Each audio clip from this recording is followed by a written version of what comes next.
Bonjour Christelle. Bonjour Tom.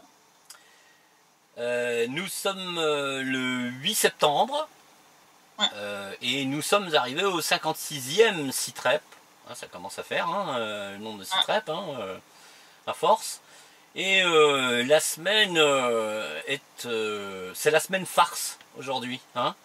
Il semblerait que... J'ai eu beaucoup de mal à faire la sélection pour les pendant ce temps-là à Kiev. Ouais. Franchement, ça a été très compliqué. Ouais. J'en avais tellement de potentiel que le choix a été très difficile.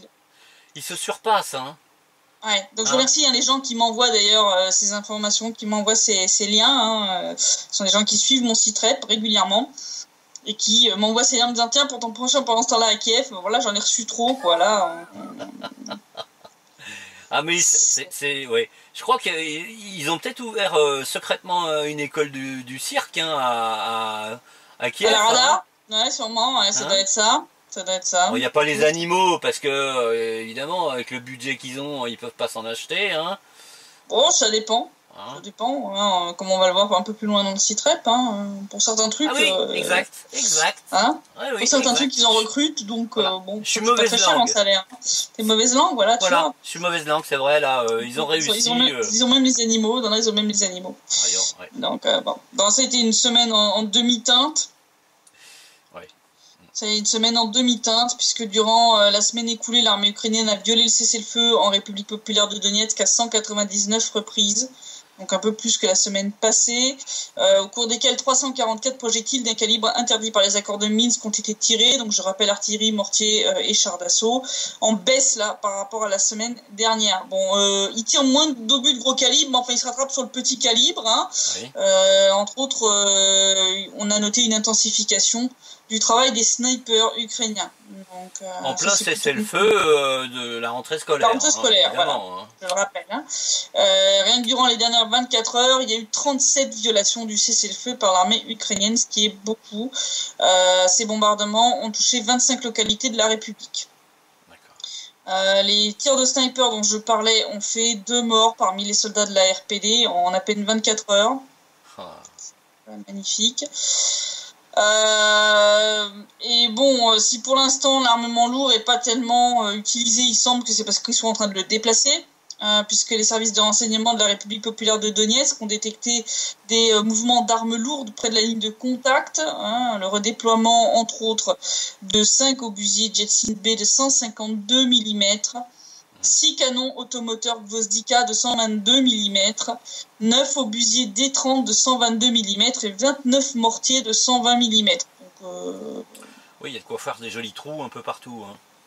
Voilà. Le retour sur le front de la 54e brigade a aussi été détecté. L'OSCE recommence à rapporter donc l'absence de pièces d'équipement ukrainien des zones de stockage où elles devraient se trouver. Donc cette semaine, c'est 55 pièces qui sont manquantes. Voilà, dont 4 canons Gvozdika de 122 mm. dont on parlait un peu plus haut, et 2 D30. Donc, si ils ont noté que 4 Gvozdika sur les 6 que nous, on voit se trimballer sur le front, et 2 obusiers D30 sur les 9 qu'on voit se trimballer sur le front, ça veut dire que les autres n'ont jamais été enregistrés. D'accord. Ça en dit long sur ce qu'il y a sur le front. Voilà. Ça donne une petite idée du rapport entre ce que l'OSCE note en termes d'absence, et ce qu'il y a en termes de présence réelle sur le front. C'est le jour et la nuit. Voilà. Ils ne se sont pas posé de questions, l'OSCE. Ils n'ont pas cherché à savoir pourquoi il y a une telle différence. Non, mais c'est dur se poser des questions entre les brumes d'alcool pendant les fiestas au banana. Le banana café, bien entendu. Voilà. Suis-je bête? J'avais oublié ça déjà. Ouais, forcément, les cocktails et tout, c'est plus intéressant que de faire son travail. Les jolies filles, ouais. Mais bon, donc là, aujourd'hui, j'ai vu passer juste avant le site rep une vidéo qui vient de la zone de Mariupol, où une femme a filmé sur la route une colonne de véhicules blindés, de camions citernes de gasoil, donc de diesel, qui se dirigent vers Chirokino et Dokuchaevsk, qui sont donc dans le sud de la RPD. Sud des zones centrales. Donc ça, c'est pas très bon signe. Non, vraiment pas. Vraiment pas. Les services de renseignement de la RPD ont aussi détecté l'arrivée près de Mayorsk, en face de Gorlovka, de groupes de snipers du 130e bataillon de reconnaissance, dotés de fusils américains. Oh, bah tiens. Ouais. C'est pas des chewing-gums, hein. Non, c'est pas des chewing-gums, non. Et ces snipers se cachent même pas hein, des meurtres qu'ils commettent. Ils postent des vidéos d'eux-mêmes sur la ligne de front, où ils se vantent d'avoir assassiné les soldats de la RPD. Ce qui en dit long sur le sentiment d'impunité qui est entretenu, puisque ces gens-là, en général, sont pas très intelligents. Hein, et c'est surtout, non, ça c'est clair, hein, mais bon, ça veut bien dire clairement qu'ils peuvent violer ouvertement les accords de Minsk et que ça n'a pas l'air de les affoler. Hein, effectivement, on n'a pas l'air de les... Ni eux, ni les Ils ont pas l'air d'avoir peur des conséquences du fait de revendiquer ouvertement en ligne le fait qu'ils veulent le cessez-le-feu. Ouais. Tout va bien. Si on regarde les armes américaines en question, il s'agirait de fusils de sniper américains. Ça serait, semble-t-il, des M42 de la marque Barrett, de calibre 12,7 mm.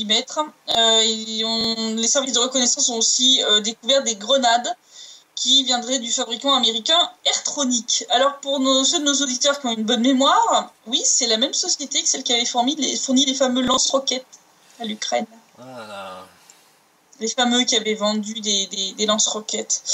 Je rappelle qu'officiellement, les USA sont censés ne pas fournir d'armes létales à l'Ukraine. Bon, en vrai, ils leur filent du pognon que l'Ukraine utilise pour acheter les armes directement à des compagnies privées. Ce qui revient peu ou prou à la même chose que d'en offrir directement à l'Ukraine. Ouais. C'est un voile pudique particulièrement cynique, hein, qui a d'ailleurs été copieusement utilisé déjà en Syrie, hein, contre la Syrie. Oui. Donc, en gros, c'est de la livraison d'armes létales à l'Ukraine, mais en version hypocrite. C'est à peu près ça. Si on regarde, on avait parlé des nombreux affrontements entre unités des forces armées ukrainiennes et les bataillons néo-nazis. Il y a eu des affrontements au nord-est de Talakovka le 6 septembre entre les FAU et secteur droit. C'est la 59e brigade d'infanterie motorisée qui a affronté secteur droit. Résultat, 3 morts, 5 blessés.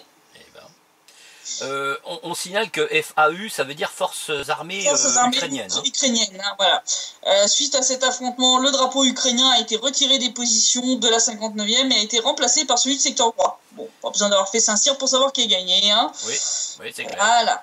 C'est pas une bonne nouvelle non plus pour les gens qui sont de l'autre côté non plus. Non, parce que généralement, ces bataillons-là sont beaucoup plus agressifs et tirent beaucoup plus sur les zones civiles que les unités régulières de l'armée ukrainienne. C'est ça. Ouais. Et quand ils ne s'affrontent pas volontairement, ils se tirent dessus les uns les autres par manque de coordination, comme on en a déjà parlé.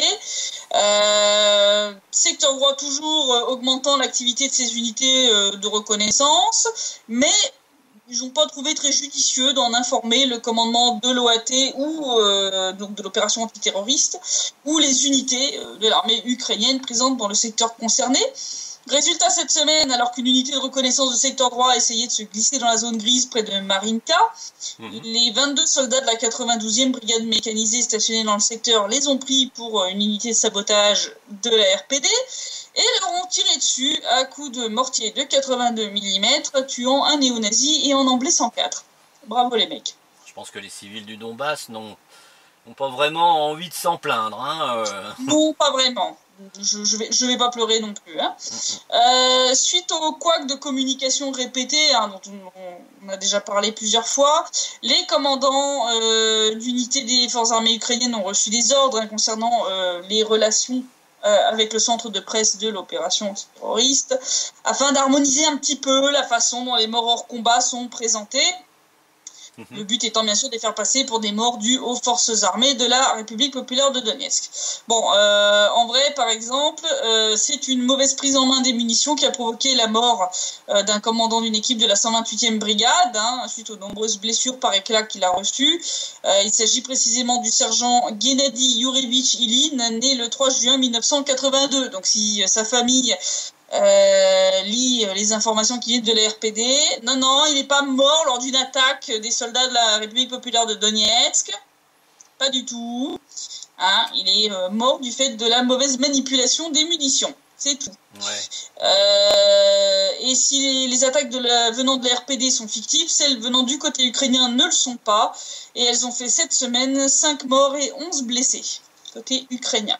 Donc, voilà, il y a un petit peu de l'armée ukrainienne. Et on parle pas, naturellement, de l'état d'ébriété ou de la consommation de stupéfiants de toutes sortes. Du nombre de morts quand ils roulent sur leur propre mine. Voilà, qui peut expliquer une létalité aussi élevée sur le front. Ouais. Sur les points de passage de la ligne de contact, le SBU continue d'essayer d'embrigader les gens qui la franchissent afin de les transformer en espions à leur service. Il continue aussi d'essayer d'attraper ou de faire chanter les soldats de la RPD. À Talakovka toujours, ils ont ainsi arrêté 2 personnes qui ont des proches ou des amis en RPD et en les menaçant de poursuites pénales pour des crimes imaginaires, les ont forcés à coopérer avec eux. Donc ils essaient aussi d'attirer des soldats de la RPD sur le territoire contrôlé par Kiev.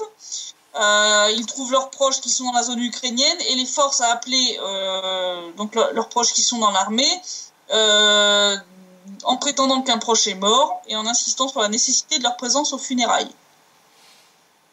Comme c'est vicieux quand même. Ouais, non, là, on approche vraiment du niveau zéro absolu de morale, quand même, c'est à vomir. Bassourine a donc appelé les soldats et les citoyens de la RPD à être extrêmement vigilants et à ne pas tomber dans le piège. Il a rappelé que l'ennemi est prêt à toutes les bassesses. Bon, il n'y a rien qui les arrête. Hein. Quand on croit qu'ils ont touché le fond, ils continuent de creuser. Voilà, c'est comme les mines. Bah, ce genre de bassesse, on en a aussi des échantillons en Syrie du côté des terroristes, mais comme par hasard, le sponsor est à peu près le même. Oui, hein, oui, mais comme toujours, hein, c'est... Je pense que l'idée vient pas forcément des soldats eux-mêmes. Hein. Je les crois assez stupides pour pas imaginer des trucs aussi vicieux. Par contre, la CIA, Washington, oui, ça ils savent faire ce genre de choses. Hein. Voilà. Donc la grosse annonce, la grosse, on va dire, nouvelle cette semaine, ça a été l'annonce surprise par Poutine de cette proposition d'envoyer des casques bleus dans le Donbass. C'est vrai que jusqu'ici, bon, la RPD et la RPL disaient toujours non, parce que c'est vrai que la version qui est demandée par Kiev ne convient absolument pas, donc ça a un peu fait l'effet d'une bombe, cette annonce. Mais en fait, quand on regarde les conditions qui sont proposées par la Russie sont radicalement différentes de celles qu'envisagent Kiev et Washington. Donc je remercie Karine Béchet-Golovko du blog Russie Politics qui a fait la comparaison entre les deux. Le moins qu'on puisse dire, c'est que les deux versions sont quand même irréconciliables. Donc je vais donner les points principaux qu'elle a relevés. Donc dans la proposition russe, ces casques bleus doivent se trouver exclusivement sur la ligne de front, ne peuvent pas rentrer sur le territoire des républiques. Ils auraient pour fonction de protéger la mission de surveillance de l'OSCE et non de la remplacer. Hein, le but étant de leur permettre de faire leur travail sans se retrouver pris pour cible. Oui. Cette mission devrait être négociée entre Kiev et les dirigeants des républiques de Donetsk et de Lugansk. Et les tirs doivent avoir totalement cessé avant l'introduction de cette mission. Bon, sachant que Kiev n'est jamais foutu de respecter un cessez-le-feu plus de quelques heures. Oui, c'est chaud. C'est un peu compliqué, hein? Oui, c'est clair. Si on compare avec la proposition ukrainienne, c'était que les casques bleus devaient occuper tout le Donbass jusqu'à la frontière russe, remplacer la mission de surveillance de l'OSCE. La Russie devrait antérieurement retirer les soldats officiels et officieux que l'Ukraine accuse d'avoir dans la zone de conflit, et aucun soldat russe ne pourrait faire partie de la mission de paix puisque la Russie est considérée par l'Ukraine comme un pays agresseur. Bon. Ce point-là est de toute façon refusé par la Russie, serait de toute façon refusé par la RPD et la RPL de manière très évidente, hein, parce que sinon ça équivaut à une force d'invasion, hein, c'est tout ce que ça serait. Donc de toute façon c'est inacceptable pour les deux républiques. Bon, moi dès que j'ai vu les détails de cette proposition, je savais qu'elle était morte avant même d'être soumise à l'ONU. C'est pour ça que je n'avais pas fait d'article le jour même, parce que je dis ça sert à rien ça n'aboutira jamais. Si Poutine soumet ce projet alternatif, c'est comme dans d'autres dossiers comme la Syrie ou la Corée du Nord, pour mettre ses adversaires face à leurs contradictions. Hein. Par exemple, le fait que la Russie a rappelé qu'une telle mission de casque bleu devait être coordonnée avec les RPD et les RPL, Kiev a immédiatement rejeté ce point en déclarant qu'elle n'avait pas besoin de l'accord des deux républiques. Bah, oui. Or, je rappelle que la discussion directe et la négociation avec les deux républiques fait partie des accords de Minsk que Kiev a signés et qu'elle prétend appliquer. Oh, bah, ça, ce serait pas la première fois que Kiev oublie des trucs qu'elle a signés. Ses engagements, hein. voilà. Hein. Ouais. Mais bon, je rappelle qu'il est impossible de mettre en place une mission de maintien de la paix sans s'accorder sur ses modalités avec les deux parties du conflit en présence. Hein. Ça peut pas marcher. Sauf à désigner les casques bleus comme cible géante. Mais Oui. Voilà. Donc on voit bien que Kiev s'arc-boute sur sa rhétorique délirante, hein, de la Russie est agresseur dans le Donbass. Ce faisant, elle s'aborde elle-même ses propres demandes. Hein. Je rappelle que Poroshenko a demandé plusieurs fois l'envoi de casques bleus dans le Donbass. Donc on voit bien qu'en refusant de front la proposition ukrainienne, la Russie serait passée pour le méchant de l'histoire. En proposant une alternative sensée et conforme aux standards et au droit international, et en sachant que l'Ukraine et les USA vont refuser la proposition russe, Poutine va les pousser en fait à montrer leur vrai visage, c'est-à-dire des bellicistes qui se cachent derrière le droit international, comme derrière un paravent, et qui sont prêts à le jeter dès qu'il ne sert pas leurs intérêts. Ça, de ce point de vue, il n'y a aucune ambiguïté possible. Les bellicistes, ils sont du côté de Kiev. On sait où ils sont, hein, voilà. Côté USA, OTAN, etc. La Russie montre aussi par la même occasion, comme avec les accords de Minsk, grâce à destination des Européens, qu'elle souhaite une résolution pacifique du conflit et pas du tout un scénario de résolution par la force, mais aussi qu'elle respecte les procédures et standards du droit international. Donc de nouveau, Poutine pose la Russie comme un exemple à suivre et laisse ceux qui veulent s'asseoir sur le droit international dévoiler leur jeu tout seuls comme des grands. Puisque les États-Unis ont tout de suite insisté pour que les casques bleus soient déployés dans tout le Donbass. Ah bah. Ceux que refuseront les RPD et les RPL parce qu'ils vont considérer que c'est une force d'occupation. Donc, ils vont de facto refuser la proposition russe à l'ONU, puisque ça ne se conforme pas à cette exigence. Et la Russie ayant rappelé qu'elle n'est pas partie prenante du conflit, il n'y a aucune raison légalement valable de refuser la présence de casques bleus russes pour cette mission. Donc, la proposition ukrainienne sera refusée sur base de cet argument. Donc, on voit bien que les deux propositions vont se faire opposer à un veto opposé d'un côté USA et Ukraine de l'autre Russie. Et donc ça court tout droit à l'échec. Donc le but, c'est vraiment un coup de communication stratégique à destination de la communauté internationale et surtout de l'Europe, alors que la Russie voit bien que l'Ukraine se rapproche de plus en plus d'une relance des hostilités à grande échelle dans le Donbass, entre autres avec cette fameuse loi de réintégration du Donbass, dont la date de vote a l'air d'approcher de plus en plus vite, et où Kiev, je rappelle, compte désigner la Russie comme État agresseur pour justifier le recours à l'armée pour reprendre le contrôle des territoires soi-disant occupés. Je rappelle qu'ils ne sont occupés que par ses habitants. Toute désoccupation serait donc synonyme de purification ethnique et donc de génocide. Le tout sans parler de guerre, mais, je cite, d'opération de défense de l'Ukraine, afin de pouvoir continuer à recevoir les fonds du FMI et faire croire ainsi qu'elle ne déclare pas ouvertement la guerre à la Russie. Bon, alors qu'en vrai, c'est exactement ça. Et d'ailleurs, je t'encourage à nous signaler aussi rapidement que possible le jour où la Rada aura voté cette loi. Voilà. Ouais. De toute façon, le jour où ils auront voté cette loi, je pense que le lendemain, on a droit à l'attaque. Et alors, pourquoi Kiev a l'air d'accélérer tout ça? C'est tout simplement parce que la situation économique de l'Ukraine est de plus en plus mauvaise. On le voit entre autres avec le fait que Kiev essaye de fourguer sa dette sur les marchés financiers internationaux avec l'aide de la banque. Allez, je vous laisse deviner quelle banque. Allez, Rothschild. C'est l'agence ukrainienne Ounian qui a lâché cette information, donc c'est pas une info qui sort du Kremlin. Alors que Kiev prépare son retour sur les marchés financiers internationaux, parce que je rappelle que le marché de sa dette avait été suspendu après la restructuration de la dette phénoménale que l'Ukraine a envers des créanciers internationaux. Sans même parler de cette dette envers la Russie. Je rappelle qu'ils doivent 3 milliards de dollars plus ses intérêts. À la Russie, oui. suite à l'émission d'eurobonds. Et donc là, elle veut réémettre des eurobonds. Donc la banque Rothschild a été engagée comme conseillère du ministre des Finances pour l'aider à améliorer la maturité de ces eurobonds, entre autres pour diminuer le poids du règlement de la dette à court terme qu'impose ceux qu'elle a déjà émis, puisqu'elle doit rembourser plusieurs milliards dans les 3 prochaines années. Suite à tous ces eurobonds qu'elle a déjà sortis. Et c'est des sommes assez importantes. En plus des 3 milliards russes, je ne les compte même pas dans le truc. D'accord.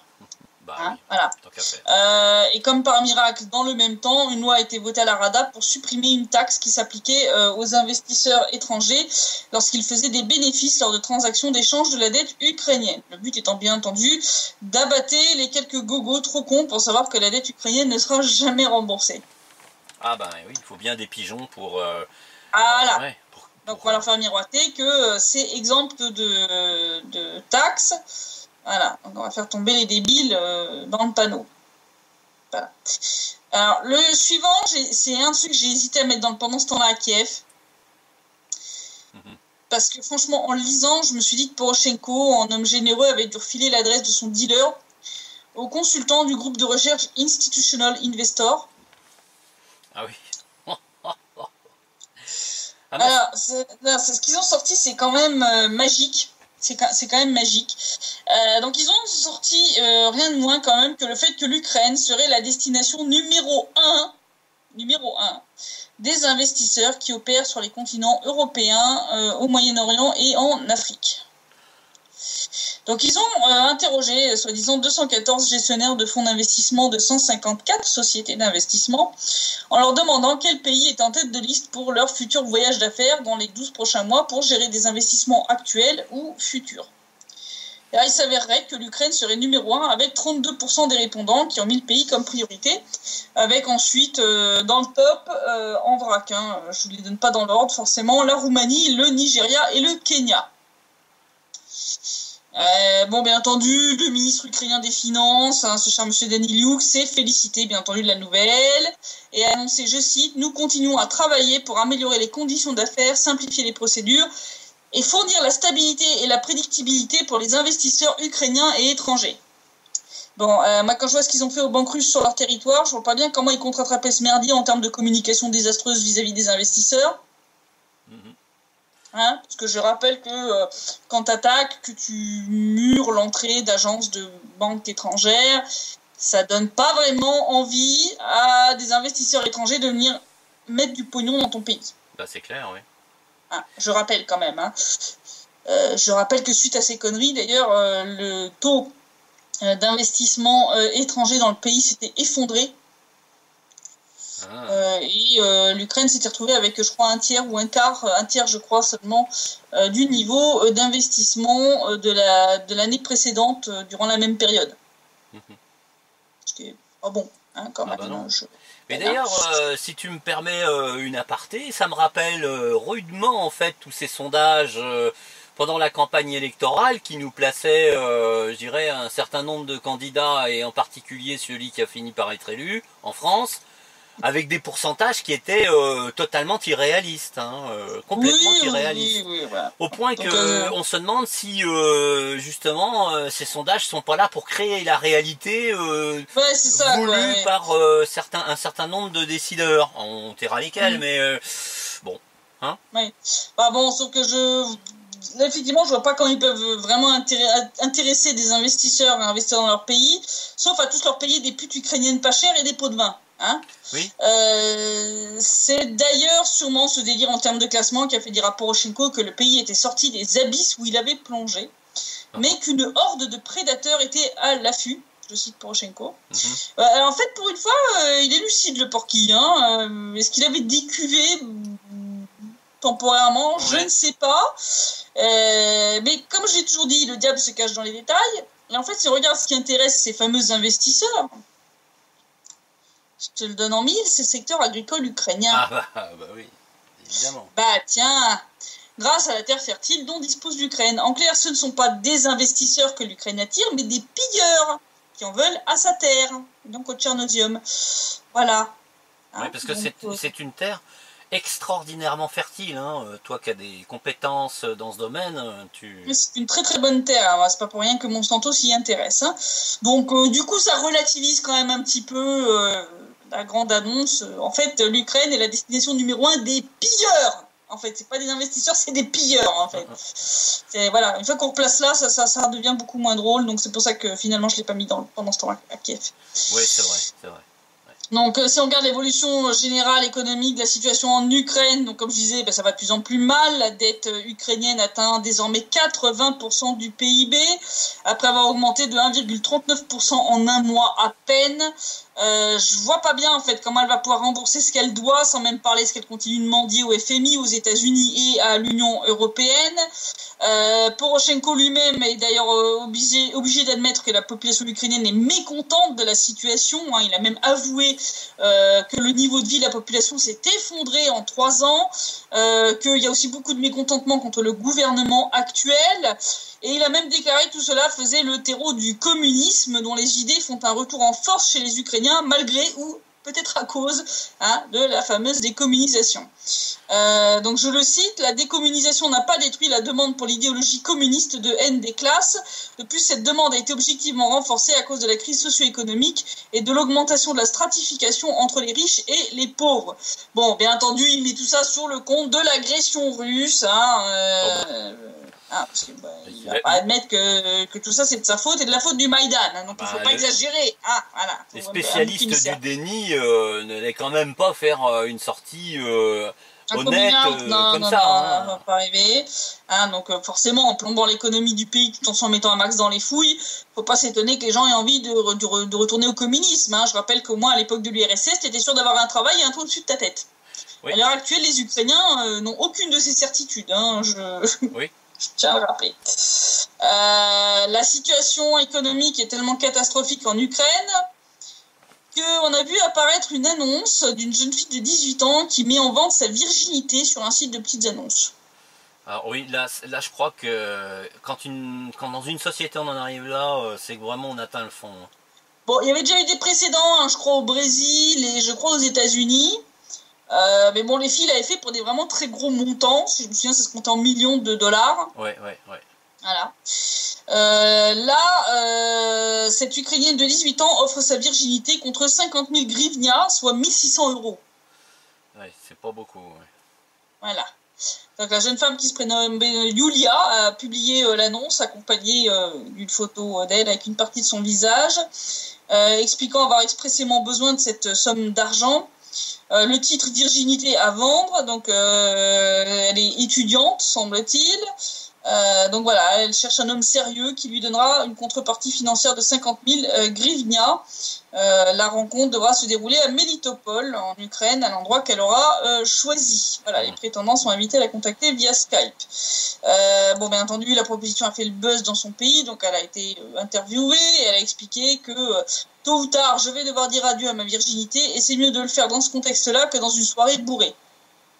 C'est pas faux, mais en même temps, si elle passe toutes ces soirées bourrées, quand même. Hein. Voilà. Ouais, on devrait se poser des questions. Quand même. Donc il semble qu'elle veut utiliser l'argent de façon utile et ne pas le gaspiller bêtement. Donc voilà. Voilà où est-ce qu'on en est en Ukraine. Les filles de 18 ans vendent leur virginité. Ouais, c'est grave. Si vous trouvez que c'est normal et que ça indique une bonne santé de l'économie ukrainienne. Et puis en général, l'évolution de la démocratie en Ukraine, hein, parce que j'ai jamais vu un pays sur le plan économique totalement exsangue avoir une démocratie florissante. Hein. Pas vraiment, non. Généralement, ça va pas. Généralement, ça va pas ensemble. Hein. Ouais, c'est clair. Dire ce qui est. Alors, pendant ce temps-là à Kiev, donc j'en ai 3. Bon, ils sont courts. Promis, je suis on fait le retour de notre clown préféré. Parce que Porky, là, il a dû fumer des copeaux de missiles nucléaires au petit déjeuner. Puisqu'il a balancé que le Kremlin se préparerait minutieusement à une guerre offensive à l'échelle continentale. Donc en gros, la Russie veut envahir le continent européen. Et elle serait soutenue dans sa démarche belliqueuse par la dangereuse Biélorussie. Ah oui, elle est très très... c'est immense la Biélorussie, puis c'est très menaçant, hein, attention. Hein. Attention. Donc, bien entendu, la preuve de tout ça, ça serait des exercices conjoints entre la Russie et la Biélorussie, appelés Zapad 2017. Hein, voilà. Ce qui est marrant, c'est que quand l'OTAN fait des manœuvres navales, aériennes ou terrestres à grande échelle aux frontières de la Russie, le tout en 2 mois et parfois avec la participation de l'Ukraine, là par contre on vient nous dire non, on prépare rien du tout. Hein. C'est juste des exercices. Oui, Bon, par contre, la Russie fait la même chose avec la Biélorussie, là, d'un seul coup, ça c'est bien la menace du siècle. Ouais. Ça sent un peu le délire paranoïaque, l'abus de substances pas qu'un peu. interdites. Ouais. Hein, voilà. Alors, le plus drôle, quand même, dans l'histoire, c'est l'ajout de la Biélorussie en tant que nouveau héros du côté obscur de la force, hein, qui fait son apparition dans les contes à dormir debout de Kiev sur cet apocalypse qui proviendrait de la Russie. Ah oui, oui. Non, mais là, franchement, pathétique, toujours plus loin, toujours plus haut dans la connerie, hein, c'est là. Et puis alors, quand on n'a pas de soldats corrects en Ukraine, on en vient à embaucher des sangliers de combat pour servir dans le Donbass. Hein. J'en parlais des animaux plus tôt, dans le Citrep. Oui, exact. Voilà, donc en lien sûrement avec le petit surnom de Poroshenko, hein, ils sont orientés vers des sangliers. Oui, si tu me permets d'ailleurs, j'avais remarqué un rapport évident à l'image entre le regard de ces sangliers et le regard porcin de Porky. Ouais. J'ai trouvé qu'il y avait un air de famille. Et c'est peut-être un air de famille, ouais. Hein, donc quand Poroshenko justement a chanté mi-juillet les louanges de l'armée ukrainienne, personne ne pensait que certains de ses combattants étaient des sangliers. C'est la télévision militaire ukrainienne. Grui. La télévision militaire ukrainienne quand même. Hein, qui a été faire la promo sur le fait que l'armée ukrainienne a commencé à utiliser des sangliers de combat pour patrouiller dans le Donbass. Ouais. Voilà. Donc les militaires ont indiqué avoir commencé à nourrir deux sangliers avec des rations de l'armée comme des vrais soldats. Donc il semblerait que la mère des animaux a été tuée, donc ils prennent les autres soldats ukrainiens pour leurs parents. Et ils disent, donc si quelqu'un se promène dans les parages, il commence à couiner et à grogner, montrant ainsi qu'il y a quelqu'un tout près. Bon, la question se pose quand même de savoir, est-ce qu'ils font la distinction entre les différentes unités de l'armée ukrainienne? S'il n'y a pas de risque de fausse détection, de faux positifs, tu sais, est-ce qu'ils sont allergiques aux unités de secteur droit? C'est peut-être à cause d'eux en fait que les autres ils se sont fait taper sur la gueule à coups de mortier de 82 mm en fait. C'est possible. C'était des sangliers en fait qui avaient détecté les gars de secteur droit puis qu'ils se sont dit ceux-là ils sont pas cachers. Oui, c'est ça. Hein, voilà. sans compter que les sangliers pourraient très bien en fait déterrer des mines en voulant chercher tu sais ces spécialités culinaires françaises des truffes, hein. Des truffes, voilà. Bon, côté RPD RPL, on utilise des chiens pour ça quand même, hein, je veux dire, et on les présente pas comme des soldats officiels devant la télévision. Oui, ouais. Et le ridicule ne tue pas, hein, donc ils abusent à hardi petit, hein, comme on dit. Hein. Alors bon, est-ce que le commandement ukrainien a été inspiré par le fait que les sangliers arrivent à franchir le fameux mur anti-agression russe, hein, là, la grille à barbecue, là, comme l'avait qualifié Savchenko, et qu'ils ont dû se dire que s'ils arrivent à faire ça, ils doivent aussi pouvoir empêcher l'agression russe eux-mêmes. Je sais pas, en fait. Gris. Oui, voilà. Je rappelle au commandant ukrainien que fumer de la bouse de sanglier de Tchernobyl est très dangereux pour la santé. Ah oui. Voilà. Même pour une éponge en guise de cerveau. Même, voire surtout pour une éponge en guise de cerveau, parce qu'il reste déjà plus beaucoup de neurones en état de fonctionnement. C'est ça. Là, franchement, des sangliers comme soldats, enfin là, je sais pas où ils vont s'arrêter, mais là, faut qu'ils arrêtent, là, vraiment. Arrêtez, vous allez atteindre le noyau terrestre. Vraiment. Et le troisième, pendant ce temps-là, à Kiev, on avait parlé, c'était en début d'année, enfin pendant le printemps, quelques mois en arrière, lors du bannissement des contacts en Ukraine, on est parlé de ce projet débile de lancer une alternative qui s'appellerait Ukrainians, ukrainien, donc pour ceux qui ne parlent pas anglais. Donc ce bousin a été lancé au mois de juin et comme je l'avais prédit, il a fait un bid. Résultat, la société canadienne Startup Soft qui avait développé l'a arrêté car le retour sur investissement n'était pas au rendez-vous. En 3 mois, ce site a juste réussi à enregistrer 397 000 inscriptions. C'est bien, remarque, ça donne une bonne idée du chiffre de décérébrés ultranationalistes ou néo-nazis en Ukraine, hein, parce que je pense qu'il y a que ça intéressait, hein, ce genre de truc. J'avais quand même 400 000 connards, quand même, mais bon. Mais sur une population totale officielle, hein, de près de 40 millions de personnes, en vrai, ils sont plutôt à 35-36, mais ça fait à peine 1% de la population. Ouais. Pas très... Voilà. Donc ça montre bien que les gens en Ukraine sont toujours très attachés à leurs contacts et qu'ils n'ont pas l'intention d'opter pour l'alternative sauce maïdanite, sauce bandériste de ce réseau social. Donc bon, c'est un peu logique que les investisseurs se soient dit que ça serait un énième gouffre à pognon inutile en Ukraine. Donc ils ont préféré arrêter le tir. On aurait pu leur éviter, s'ils m'avaient écouté, ils seraient même épargnés le temps de développement et la perte de temps et d'argent. Hein. Ah ouais, mais quand on a des convictions aussi chevillées au corps que celle-là, hein, et voilà, hein, il n'y a que ce genre de camouflet qui peut les réveiller. Voilà, donc voilà, c'est un petit peu ça la situation.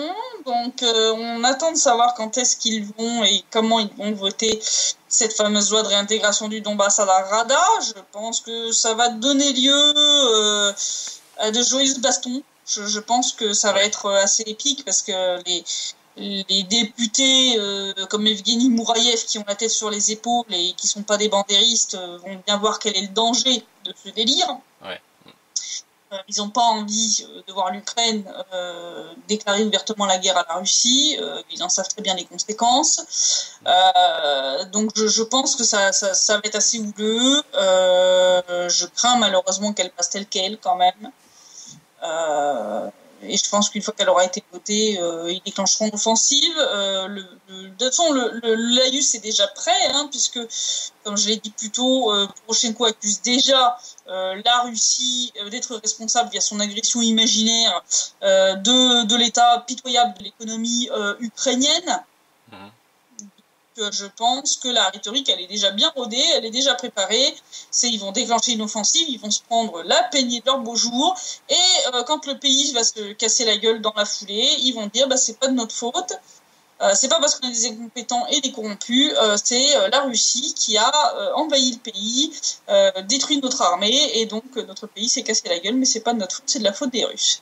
C'est la faute des Russes. Voilà. Ils ont de l'argent, les Russes, hein, ils ont de l'argent. Il y a beaucoup de patience, moi je te le dis. Hein. Oui. Il y en a qui ont de la chance, hein. Quand il y en a qui disent qu'ils voudraient voir quelqu'un d'autre à la tête de la Russie en Occident, je crois qu'ils n'ont pas bien mesuré la portée de leurs propos. Oui. Je pense qu'il ferait bien de relire un certain nombre de déclarations de personnes comme Rogozine, ou si on part dans les extrêmes comme Jirinovski, qui ont quand même bien plus de chances de passer qu'un pantin comme Navalny, en dehors même de son inéligibilité, pour se rendre compte que il vaut mieux que Poutine reste à la tête de la Russie. Pour l'Europe, parce que Poutine, il est gentil, il est patient, il est pragmatique, il est très posé, il est plein de sagesse. Hein, ça va être le côté judo, mais non. Réclamer à corps et à cri un changement de tête en Russie. Vous savez ce que vous perdez, vous savez pas ce que vous allez gagner. Oui, si, une troisième guerre mondiale, assez rapidement. Troisième guerre mondiale. Alors, là, si c'est un gars comme Rogozine ou Jirinovski, oui, là, vous êtes bon, là. Ouais. Là, Rogozine, c'est quand même lui qui avait rappelé en combien de temps les chars russes pouvaient être à Berlin. Je dis ça comme ça. Donc je pense que faudrait que l'Occident arrête avec ses conneries de changement de régime en Russie. Laissez Poutine là où il est, c'est mieux pour vos fesses. Moi je vous le dis, après faites ce que vous voulez de mes conseils. Mais voilà, vous pouvez apprécier la très grande patience de Poutine et le remercier d'avoir autant de patience. Il y a plein d'autres chefs d'État qui vous aurez balancé une bombe thermonucléaire sur la gueule depuis bien longtemps. Hein. Donc voilà. Donc merci la Russie d'avoir un dirigeant aussi patient et sage. Et donc voilà, je pense que cette loi de réintégration du Donbass donnera le signal en fait du lancement de l'offensive en servant de justification, tout simplement. sur le plan légal, tout en permettant à l'Ukraine de se dédouaner des conséquences. Donc voilà. Donc je pense que c'est mal parti. La question c'est quand ça va être voté. Ça sera normalement encore ce mois-ci. Donc situation à surveiller. Comme le lait sur le feu. Comme le lait sur le feu, le seul espoir que je puisse avoir, c'est que l'Ukraine s'effondre sur elle-même. Avant que ça arrive. Voilà, c'est la chose qu'on pourrait avoir. Ça serait soit un Maïdan 3.0 qui serait dicté par le peuple et pas par les intérêts de certains oligarques ou des néoconservateurs américains, mais j'y crois pas trop. Oui, parce soit l'Ukraine s'effondre brutalement, puisque là, ces derniers temps, le cours de la hryvnia se réeffondre par rapport à l'euro. Bon, pas par rapport au dollar, parce qu'en fait, le dollar a un peu perdu de sa valeur. Oui. Mais par rapport à l'euro, là, la hryvnia atteint des taux records. Là, on est à 31 hryvnia pour 1 euro. 31 hryvnia pour 1 euro. J'encourage les gens à aller regarder l'évolution du taux de change sur plusieurs années pour bien se rendre compte que c'est absolument catastrophique pour l'Ukraine. Là, économiquement, je vois pas comment ils vont pouvoir s'en sortir. Sauf à faire un gros reset, quoi. C'est-à-dire, ils sont littéralement en défaut de paiement. Ils sont en faillite. C'est juste que pour l'instant, les États-Unis ferment les yeux là-dessus et donc la communauté internationale avec. Mais en réalité, l'Ukraine ne peut pas payer les milliards qu'elle doit à ses créanciers internationaux à la Russie.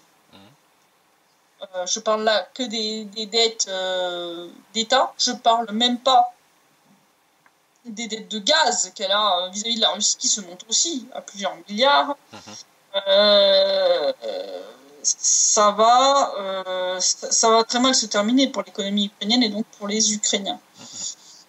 Donc, le seul espoir qu'on puisse avoir, c'est que l'Ukraine se casse la gueule totalement avant d'avoir pu lancer son offensive. Et j'espère que ça se passera comme ça. C'est le mieux qui puisse arriver. Et que les Ukrainiens se décident à rebâtir depuis zéro et puis en arrêtant les conneries. Hélas, on aura de toute façon la réponse dans les prochains sites-rep que tu nous offriras. Voilà, situation à suivre et je te dis à la semaine prochaine. Merci Christelle de ton travail, encore une fois, des informations que tu nous offres, de cette lecture des événements. Et effectivement, à que samedi prochain, en espérant qu'il n'y ait rien de grave d'ici là. Voilà. Merci. Bonne soirée. Bonne soirée Christelle. Au revoir.